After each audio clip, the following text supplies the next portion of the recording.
അധ്യായം 18. നരകത്തിൽ നിന്ന് തുറന്ന വീക്ഷണം.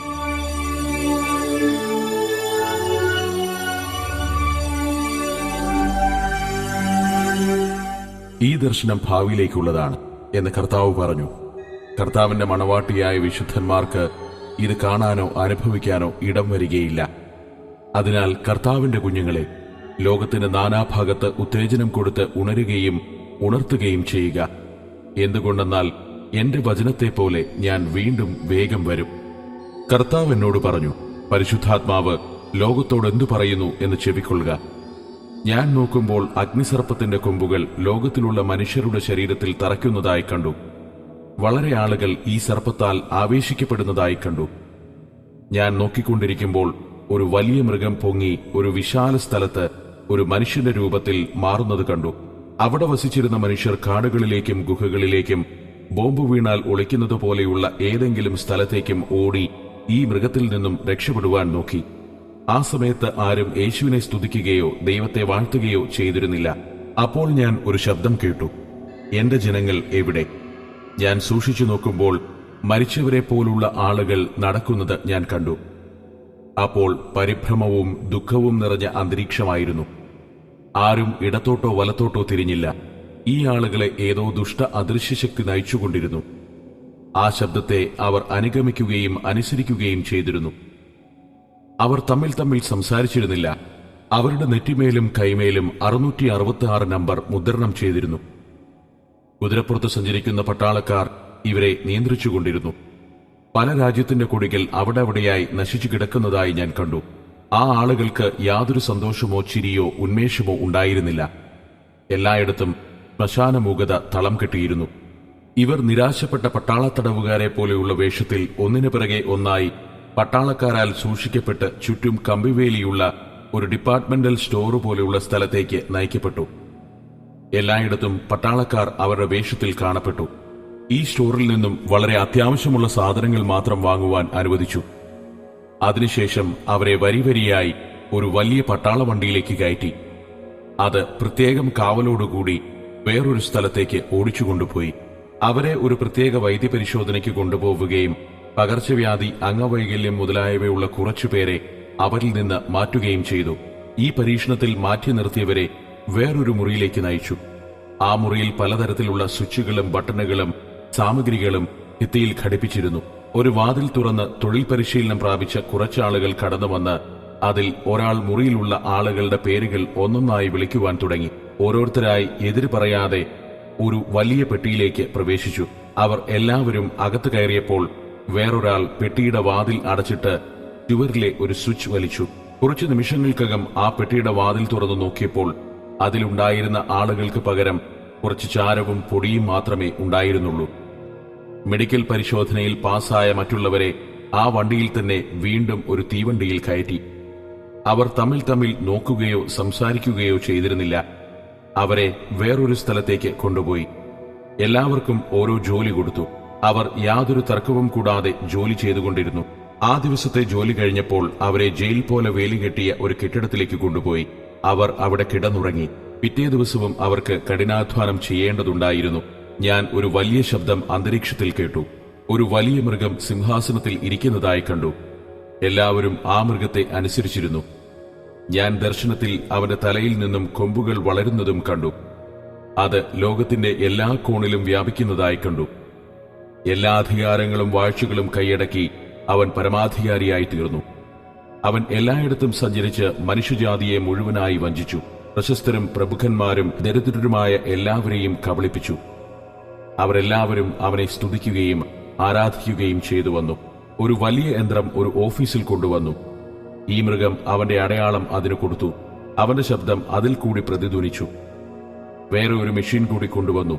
ഓരോരുത്തരുടെയും വീടിനെയും വ്യാപാര സംബന്ധമായ കാര്യങ്ങളെയും ഗ്രഹിക്കുന്നതിനുള്ള കഴിവ് അതിനുണ്ടായിരുന്നു. അതുപോലെ വേറൊരു മെഷീൻ ലോകത്തിൽ ഇല്ലായിരുന്നു.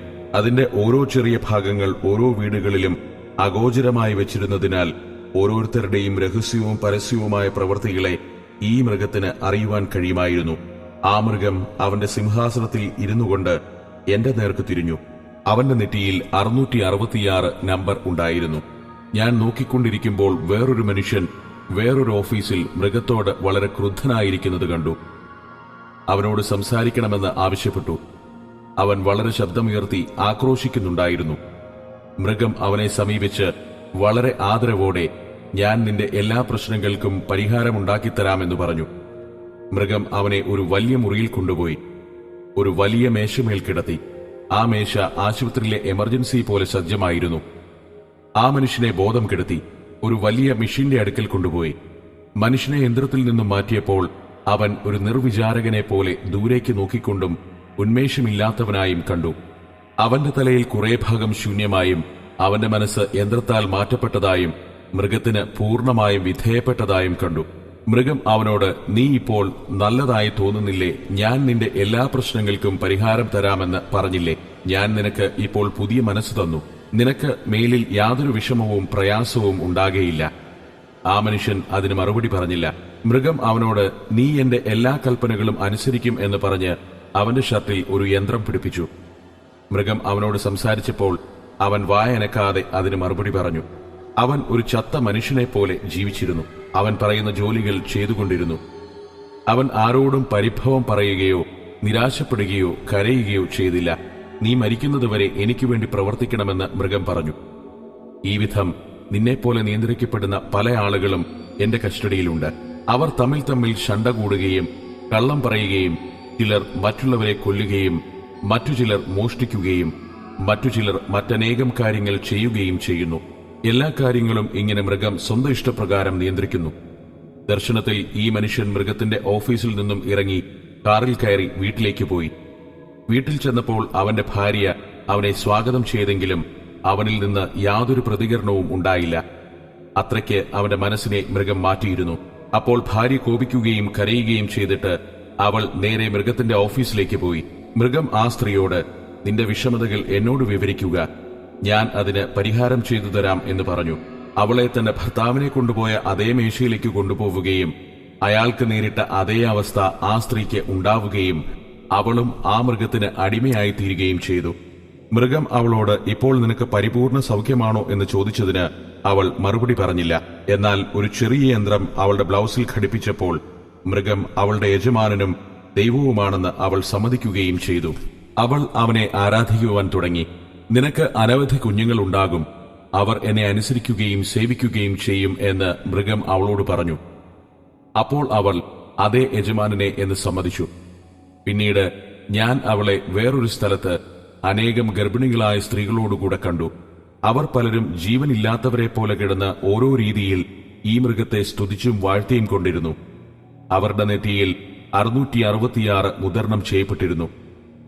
കുഞ്ഞുങ്ങൾ ജനിച്ചവരെ വേറൊരു സ്ഥലത്തേക്ക് കൊണ്ടുപോയി. അവരെ പരിചരിക്കുന്നതിന് മനസ്സ് രൂപാന്തരപ്പെട്ടിരുന്ന കുറെ നഴ്സുമാർ അവിടെ ഉണ്ടായിരുന്നു.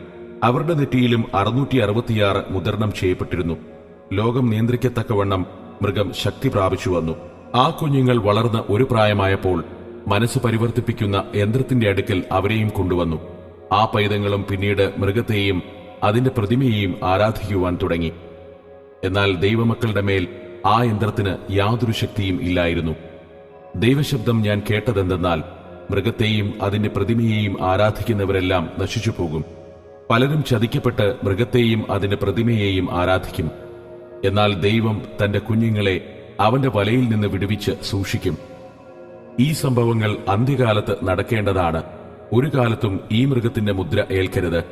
മൃഗം തന്നെത്താൻ സമാധാനപ്രഭുവെന്ന് സമർത്ഥിക്കുകയും പല രാജ്യങ്ങളിൽ സമാധാനം വരുത്തുകയും അങ്ങനെ താനൊരു സമാധാന മനുഷ്യനാണെന്ന് ലോകരെ ബോധ്യപ്പെടുത്തുകയും ചെയ്യും. കൂടാതെ വില കുറഞ്ഞ സാധനങ്ങൾ ധാരാളമായി എല്ലാവർക്കും എത്തിച്ചുകൊടുത്ത് കിട്ടുന്ന ശമ്പളം എല്ലാവർക്കും മതിയായതാണെന്ന് സ്ഥാപിക്കും. അവൻ പല രാജ്യങ്ങളുമായി സന്ധി സമാധാനം ഉണ്ടാക്കും. ലോകത്തിലെ പ്രശസ്ത മനുഷ്യർ അവന്റെ സംരക്ഷണയിൽ സുരക്ഷിതരാണെന്ന് തെറ്റിദ്ധരിച്ച് അവനെ പിൻപറ്റും. ഇതിനു മുൻപായി വിശുദ്ധന്മാരും വിശ്വാസികളുമായ ഒരു കൂട്ടം ദൈവമക്കളെ യോദ്ധാക്കൾക്ക് തുല്യമായി നീതിക്കും സത്യത്തിനും വേണ്ടി ദൈവം ഒരുക്കി നിർത്തും. യോവേൽ പ്രവാചകൻ പറഞ്ഞതുപോലെ, ഈ ശക്തിയുള്ള ദൈവമക്കളുടെ സേന എന്റെ ശബ്ദം അരുണോദയം മുതൽ അസ്തമനം വരെ ശ്രവിച്ചുകൊണ്ടിരിക്കും. രാത്രിയിലും അവർ എന്റെ ശബ്ദം കേട്ടുകൊണ്ടിരിക്കും. ഞാൻ അവരോടുകൂടെ ഉള്ളതിനാൽ അവർ അതിന് മറുപടിയും തരും.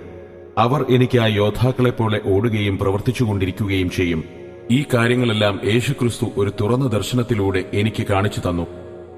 ഇത് അവസാന നാളുകളിൽ സംഭവിക്കാനുള്ളതാണെന്ന് കർത്താവ് എന്നോട് പറഞ്ഞു. യേശുവും ഞാനും ഭവനത്തിലേക്ക് മടങ്ങി. അവൻ എനിക്ക് കാണിച്ചു തന്നതും പറഞ്ഞു തന്നതുമായ കാര്യങ്ങളെക്കുറിച്ച് ചിന്തിച്ച് ഞാൻ അതിശയിച്ചു. എല്ലാ മനുഷ്യരുടെയും രക്ഷയ്ക്കു വേണ്ടി പ്രാർത്ഥിച്ചുകൊണ്ട് ഞാൻ ഉറങ്ങി.